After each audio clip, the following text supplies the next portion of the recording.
DW. Joël Aïvo, bonjour. Bonjour.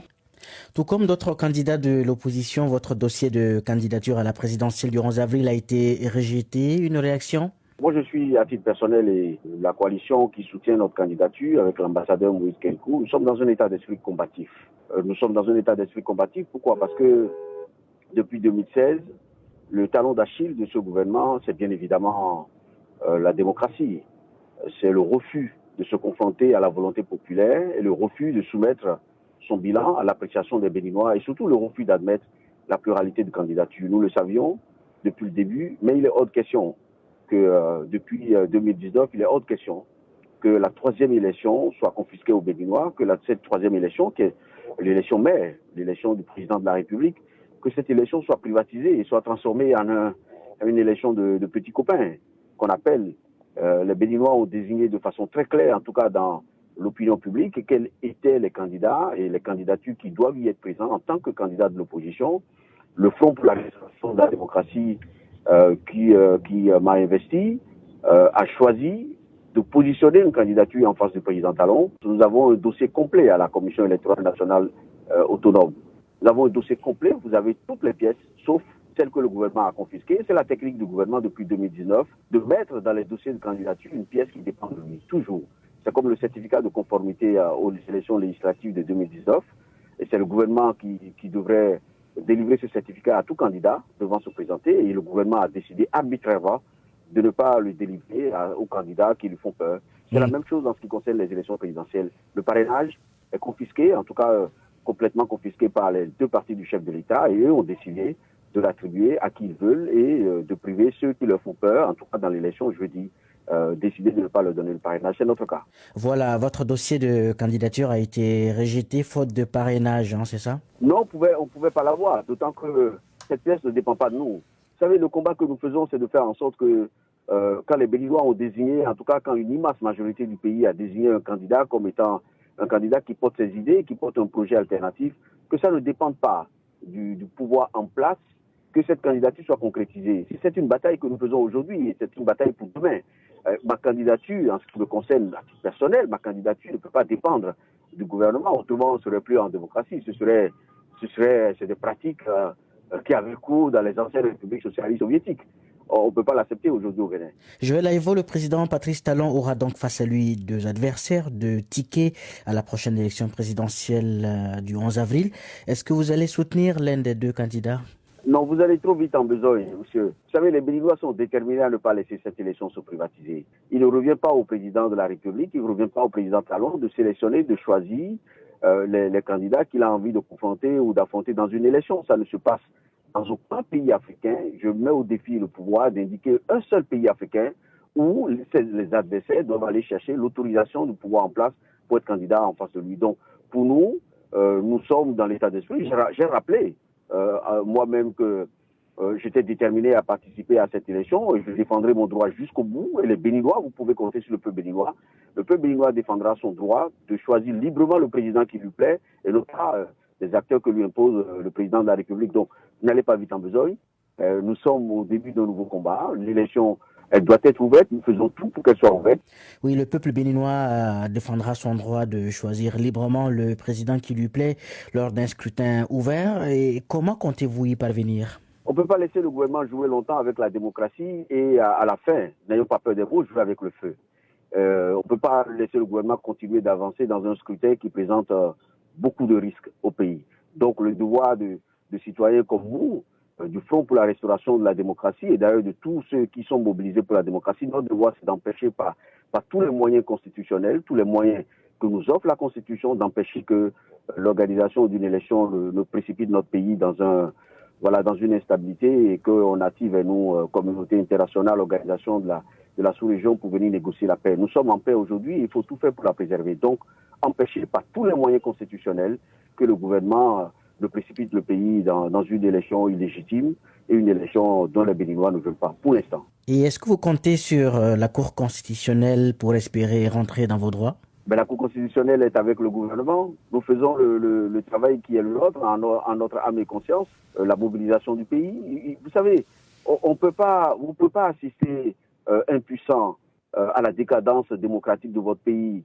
Vous ne pouvez pas assister, en ce qui nous concerne, vous ne pouvez pas assister, vous ne pouvez pas regarder comme ça un gouvernement vendanger, bâclé délibérément une troisième élection simplement pour se maintenir au pouvoir. Moi, j'invite le gouvernement à faire valider son bilan par le peuple béninois. Si le président Talon est populaire, vous savez, nous sommes des démocrates, nous avons formé un front pour restaurer la démocratie, donc profondément démocratique, un front. Ce que nous demandons au président Talon, c'est de soumettre son bilan aux Béninois dans une élection ouverte, libre et transparente dans laquelle il n'aura pas à choisir ses candidats. S'il le fait et que les Béninois le plébiscitent, vous pouvez compter sur nous pour l'applaudir et pour reconnaître sa victoire. Si jamais il y a une élection libre et transparente devant les Béninois, mais si ce n'est pas le cas, il faut que le président Talon accepte ce que nous avons fait depuis 30 ans au Bénin, de remettre, de constater la volonté du peuple béninois. Si le peuple béninois choisit quelqu'un d'autre, en l'occurrence, c'est ce que je souhaite, que j'ai la chance d'être porté par notre peuple, si c'est le cas, que le président Talon le reconnaisse. C'est ainsi que nous avons vécu depuis 30 ans.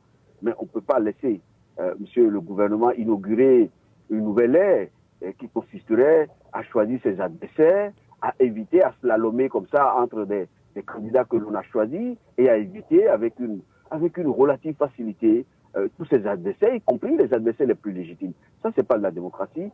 Vous pouvez compter sur nous, quel que soit ce que dit le gouvernement et ses soutiens, où on peut pas laisser faire. Vous êtes donc un constitutionnaliste à la compétence avérée et reconnue, un professeur des universités, un professionnel du droit.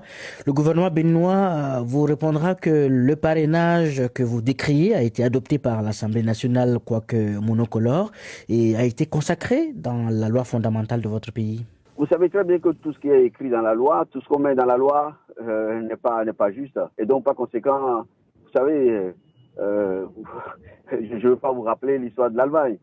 L'état légal n'est pas l'état de droit. Et l'état de droit, tant qu'il n'est pas démocratique, on ne peut pas opposer la loi parce que c'est dans la loi. Le parrainage a été institué dans des conditions que vous connaissez, de monolithisme et complètement confisqué par le gouvernement. Vous savez, c'est très simple, monsieur. Trouvez-moi un seul pays africain dans lequel, pour être candidat à l'élection présidentielle, l'opposition doit aller chercher auprès du parti au pouvoir l'autorisation de se présenter. Vous en connaissez un seul? Il n'y en a pas. Même chez le président Museveni, l'opposition a le droit de se présenter. Le gouvernement doit apprendre à se battre, comme tout le monde, à se battre dans l'opinion, à se battre auprès des électeurs, à convaincre ses électeurs, et comme ça, à éviter de profiter d'une forme de facilité, d'exclusion de l'opposition. Et à chaque fois, vous entendez les mêmes choses. En 2019, lors des élections législatives, qu'est-ce que vous n'avez pas entendu? L'opposition ne voulait pas aller à l'élection. C'est ce que le gouvernement a dit. En 2020, pour les communales, c'est la même chose. Et maintenant, pour les élections présidentielles, vous entendez la même rengaine. L'opposition ne voulait pas aller à l'élection. Mais je vous rappelle une chose, c'est capital. Parmi l'opposition, vous avez deux grandes tendances. Vous avez deux grands candidats qui, pour certains, ont demandé formellement auprès des élus à avoir le parrainage. Ils ont négocié, si vous voulez, à avoir le parrainage auprès directement des élus. Vous en avez d'autres qui ont saisi directement les deux partis qui sont propriétaires de plus de 95% du parrainage. Le gouvernement n'a jugé utile de donner ni à l'un ni à l'autre. Parce que de toutes les façons, le gouvernement a bien compris que devant le peuple, l'élection présidentielle n'aurait pas tourné en sa faveur. Et donc a décidé de braquer la démocratie et de privatiser l'élection en faisant un petit balai dans lequel le gouvernement a décidé d'admettre quelques candidats. Mais soyez d'accord avec moi, la démocratie ne fonctionne pas de cette façon.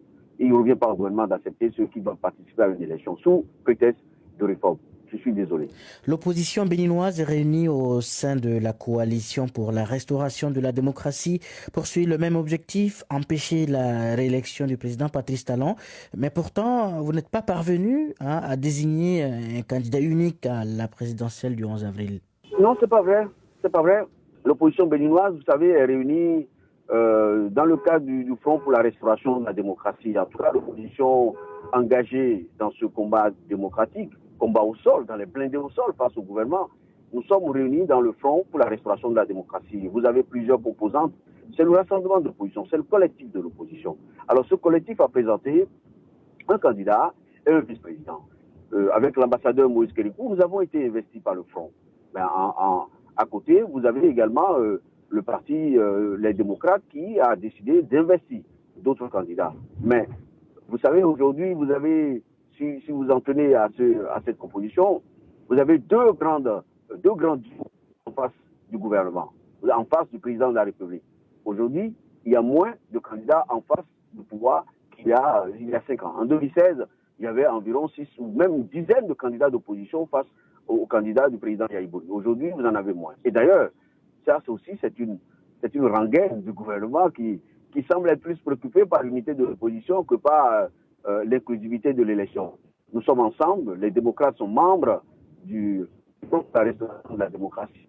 DUD, le parti du président Valentin Foulé, membre du Front pour la restauration de la démocratie. Il y a GSL, le parti de Guédou, membre également. Toutes les composantes sont là. Nous faisons toutes les réunions ensemble et je peux vous assurer, c'est ensemble que nous faisons front face au gouvernement et c'est ensemble que nous faisons tout pour que l'élection soit ouverte et qu'elle permette aux Béninois de pouvoir s'exprimer librement et de choisir en toute indépendance le président comme nous le faisons depuis 30 ans. Et si la prochaine présidentielle n'est pas ouverte, est-ce que vous allez appeler les Béninois à descendre dans la rue? Elle sera ouverte. Nous travaillons pour qu'elle soit ouverte. En tout cas, nous faisons tout pour que l'élection ne devienne pas aussi facilement comme ça une élection privée dans laquelle un chef d'État choisit au mépris des règles du pluralisme, dans laquelle le président de la République peut choisir comme ça d'empêcher les uns et d'inviter quelques-uns à participer, à l'accompagner dans un raid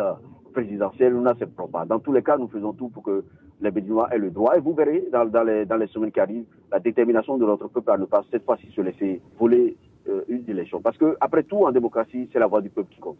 Alors, on le sent, Joël Aïvo, à travers cette interview, que vous êtes déterminé à aller jusqu'au bout de votre combat, de votre engagement.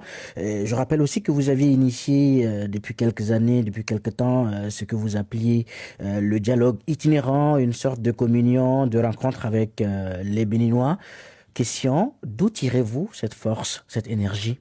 Écoutez, moi je suis un enfant de la conférence nationale. J'ai été nourri à la démocratie et j'ai vécu ces 30 dernières années, j'ai vécu la grandeur démocratique du pays. J'ai vu ce que le Bénin a été capable de faire, ses alternances. J'ai vu ce pays fier de sa démocratie, regardé avec admiration dans le monde.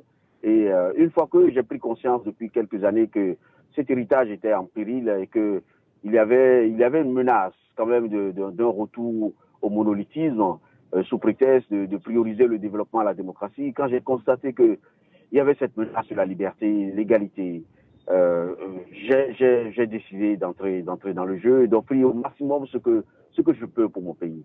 C'est un engagement citoyen. Bon, on est dans le cadre d'une élection. Je me suis posé plusieurs fois la question ce que je peux davantage faire pour le pays.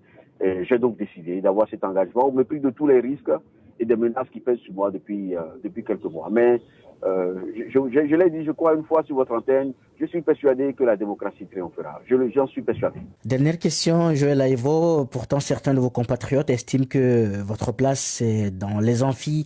On a plus besoin du professeur Joël Aïvo dans les amphis à l'université que sur l'arène politique. Qu'est-ce que vous leur répondez? Je suis toujours dans les amphis. Je suis toujours dans les amphis. Au moment où je vous parle, je commence un enseignement de droit international à l'université. Je suis toujours dans les amphis, mais si on doit m'opposer, on va dire cet argument, on demanderait au président Talon de rester dans les affaires et on demanderait à chacun de faire ce qu'il a appris à faire. Servir son pays n'a pas de prix. N'a pas de prix. Professeur Joël Aïvo, merci beaucoup. C'est moi qui vous remercie, monsieur.